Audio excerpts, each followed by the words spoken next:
కల్కి రివ్యూ చెప్పి తిప్పలు తెచ్చిపెట్టుకున్న బాలీవుడ్ సూపర్ హీరో. తెలుగులోనే కాదు బాలీవుడ్‌లో కూడా సూపర్ హీరోలు కొంతమంది ఉన్నారు. సో, అలాంటి ఒక సూపర్ హీరో ఈ కల్కి గురించి రివ్యూ చెప్పి అనవసరంగా కొన్ని తిప్పలు తెచ్చిపెట్టుకున్నాడనమాట. ఆ సూపర్ హీరో పేరే ముఖేష్ ఖన్నా. ఆ పేరు వినగానే మీకేమైనా గుర్తొచ్చిందా? ఎవరో కాదు, ఈ సూపర్ హీరో 'శక్తిమాన్' అనే సీరియల్ దూరదర్శన్‌లో ఆ రోజుల్లో బాగా పాపులర్. సో, ఈ సీరియల్‌లో హీరోగా చేసి ఆ సీరియల్ నడిపించిన వ్యక్తి, ఆ సీరియల్‌కి కర్మ, కర్త, క్రియ మొత్తం ఆయనే. సో, ఆయనే ఇప్పుడు ఈ 'కల్కి' గురించి అనవసరంగా ఏవో కొన్ని వ్యాఖ్యలు చేసి, ఆ సినిమా చూసిన తర్వాత కొంత రివ్యూ ఆయన పాయింట్ ఆఫ్ వ్యూ నుంచి చెప్పడం జరిగింది. అయితే ఆ చెప్పిన దాంట్లో కొన్ని అనవసరమైన విషయాలు ప్రస్తావించారు. దాంతోటి ఆయనకి ఈ నెటిజన్ల నుంచి గట్టి కౌంటర్‌లు ఎదురవుతున్నాయి. దానికి కూడా ఆయన వివరణ ఇచ్చారు. అసలు ఆయన ఏమన్నాడు 'కల్కి' చూసిన తర్వాత, ఏం జరిగిందో గమనిస్తే, ఇప్పుడంతా ఎవరి నోట విన్నా 'కల్కి, కల్కి, కల్కి'. ఇప్పుడు దేశంలో ప్రస్తుతం అద్భుతమైన రెస్పాన్స్ అందుకుంటూ సాగుతుంది 'కల్కి'. ప్రభాస్ ఆల్రెడీ తన పాత రికార్డులన్నీ బ్రేక్ చేసుకుంటూ వెళ్తున్నాడు. 'సలార్' రికార్డులు బ్రేక్ అయ్యాయి. అలాగే నిన్న 'యానిమల్' రికార్డులు కూడా బ్రేక్ అయ్యాయి. సో, ఇంకా కొంత ప్రయాణం ఉంది. సో, అన్ని సినిమాల్లో రికార్డ్స్ బ్రేక్ చేసుకుంటూ వెళ్తున్నాడు. ఈ టైంలో ఇప్పుడు ఆల్రెడీ బాలీవుడ్‌లో మంచి హైయెస్ట్ కలెక్షన్స్ వచ్చాయి. తెలుగు తర్వాత బాలీవుడ్‌లోనే ఎక్కువ కలెక్షన్‌లు వచ్చాయి. సో, బాలీవుడ్ పీపుల్‌కి ఆ సినిమా బాగా నచ్చిందనేది తెలుస్తూ ఉంది. అయితే ఇలాంటి టైంలో ఆయన ఆ సినిమా చూసి ఆయన వ్యాఖ్యానించినది ఏంటంటే, ఈ 'కల్కి' అనే సినిమా చాలా వరకు బోర్ కొట్టింది. మీరు పురాణాల్ని మార్చేశారు. పురాణాల్ని మీ ఇష్టం వచ్చినట్టు తీయడమేనా? ఈ డైరెక్టర్‌కి అసలు బాధ్యత లేదా? అని చెప్పేసి ఆయన కొద్దిగా ఘాటుగా రియాక్ట్ అయ్యాడనమాట ఈ నాగశ్విన్ మీద. ఈ 'కల్కిలో' చూపించిన పురాణాలకు సంబంధించిన పార్ట్ ఏదైతే ఉందో, ఆ పార్ట్‌లో ఈ డైరెక్టర్ చూపించిన కొన్ని ఎపిసోడ్స్, అందులో ఒక కీలకమైన విషయం ఒకటుంది. దాని విషయాన్ని ఆయన తప్పుపట్టాడు. అదేంటంటే, 'కల్కిలో' అశ్వత్థామ నుంచి ఒక మణిని తీసుకోవడం ఈ శ్రీకృష్ణుడు అనే పాయింట్ ఒకటుంది. సో, ఇలా ఎప్పుడూ జరగలేదు.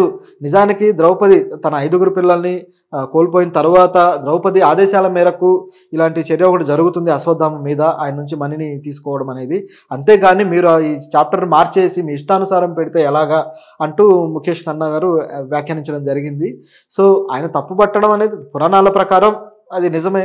ఆయన చెప్పడం కూడా ఏంటంటే, నేను చిన్నప్పటి నుంచి పురాణాలు చదువుతూ వస్తున్నాను. నాకు తెలుసు మీరు ఇలాంటి ఫ్రీడమ్ ఎలా తీసుకుంటారు? భారతీయ సంస్కృతి, సాంప్రదాయాలకు సంబంధించిన విషయాలు మీరు ఎట్లా మారుస్తారు? అంటూ క్వెషన్ చేయడం జరిగింది.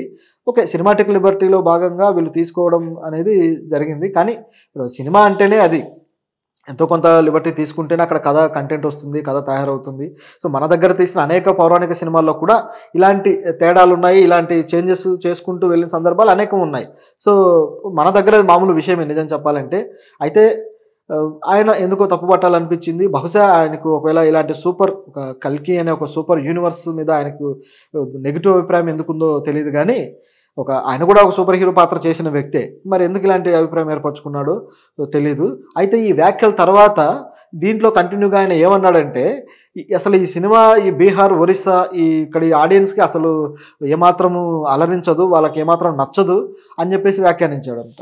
ఇది ఇప్పుడు కాంట్రవర్సీగా మారిపోయింది. ఎందుకంటే ఈ బీహార్, ఒరిస్సా వాసులు నెటిజన్లంతా ఏం చేశారంటే, అంటే బీహార్, ఒరిస్సా వాసులు తెలివి లేని వాళ్ళా, తెలివి తక్కువ వాళ్ళా, మేము ఈ సినిమాని అర్థం చేసుకోలేమా అంటూ ఆయనకి కౌంటర్ ఇవ్వడం జరిగింది. మీరు అనవసరంగా మాట్లాడారు, ఇలా మాకు క్షమాపణ చెప్పాల్సిందే, మీరు తప్పుగా మాట్లాడారని చెప్పేసి ఆయన క్వెషన్ చేస్తూ ఉన్నారనమాట.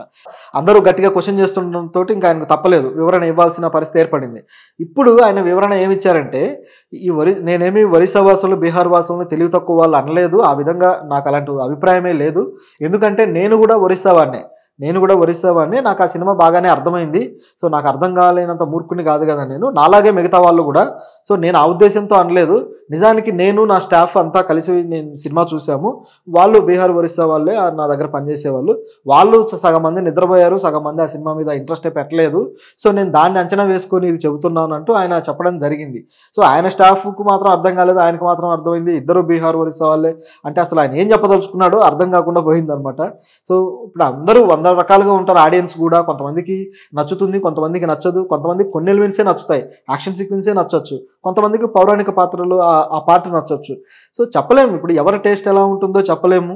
సో, ఆయనకి ఇప్పుడు పౌరాణిక పాత్రల విషయం నచ్చలేదు, కానీ అనేక మందికి అది నచ్చింది, అద్భుతంగా ఉంది అంటున్నారు ఆ చాప్టర్. శ్రీకృష్ణుడి సాక్షాత్కారం కావచ్చు, ఇదంతా కూడా.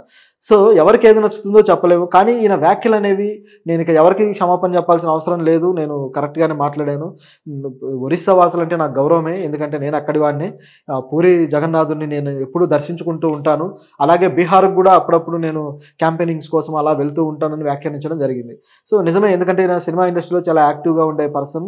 ముఖ్యంగా ఈ చిల్డ్రన్ ఫిల్మ్ ఫెస్టివల్‌కి సంబంధించి గతంలో గూడా ఈయన వాటి నిర్వహణ బాధ్యతలు నిర్వహించాడు. ఎందుకంటే మన దేశ national children film festival corporation ఏదైతే ఉందో, అది ప్రతి ఇయర్ దీనికి సంబంధించిన బాధ్యతలు ఎవరో ఒకరికి అప్పగిస్తుంటుంది. వాళ్ళు నిర్వహిస్తూ వస్తుంటారు ఒక టైమ్ పీరియడ్‌లో. అలా గతంలో ఈయన ఆ బాధ్యతలు కూడా నిర్వర్తించాడు. సో, ఒక మంచి రెస్పెక్ట్ ఉన్న వ్యక్తి, అలాగే చిన్న పిల్లల్ని అలరిస్తూ ఈ సూపర్ హీరో పాత్రలు చేసిన వ్యక్తి. సో, ఈయన ఇలా వ్యాఖ్యానించడం కాస్త ఆశ్చర్యం కలిగిస్తుంది. కొంతమంది ఏమంటున్నారంటే, ఈ 'కల్కి' సినిమా ఇంత హిట్ అవ్వడము, సౌత్ ఇండియన్స్ ఇంత అద్భుతమైన సినిమాలు తీయడం నచ్చక కుళ్ళుతోటి బాలీవుడ్ యాక్టర్స్, బాలీవుడ్ వ్యక్తులు ఇలా మాట్లాడుతున్నారు అనే వాదన కూడా ఉంది. సో, మరి అది కూడా ఎంతవరకు నిజమో తెలీదు. ఎందుకంటే అది కూడా కొంతలో కొంత వాస్తవం ఉండొచ్చు. ఎందుకంటే ఇంతవరకు బాలీవుడ్ నుంచి మంచి సెలబ్రిటీ డైరెక్టర్స్ కావచ్చు, హీరోస్ కావచ్చు, ఈ 'కల్కి' సినిమా మీద మంచి వ్యాఖ్యలైతే చేయలేదు. చాలా అద్భుతంగా ఉంది అనలేదు. కనీసం ఒక చిన్న రెస్పాన్స్ కూడా లేదనమాట. సో, దాన్ని బట్టి చూస్తే అనిపిస్తూ ఉంది. మరి చూద్దాం. అంటే 'ప్రభాస్' వాళ్ళకు కాంపిటీషన్‌గా బలంగా నిలబడడం వల్ల, లేదా దేశంలోనే ఒక బిగ్గెస్ట్ స్టార్‌గా అతను మారడం వల్ల బాలీవుడ్ వాళ్ళకి ఏమన్నా కంటగింపుగా మారిందా తెలీదు. కానీ ఒక మంచి సినిమాని ఇలా కిల్ చేయాల్సిన పని లేదు. నెగెటివ్స్ ఎప్పుడూ ఉంటాయి. ఇప్పుడు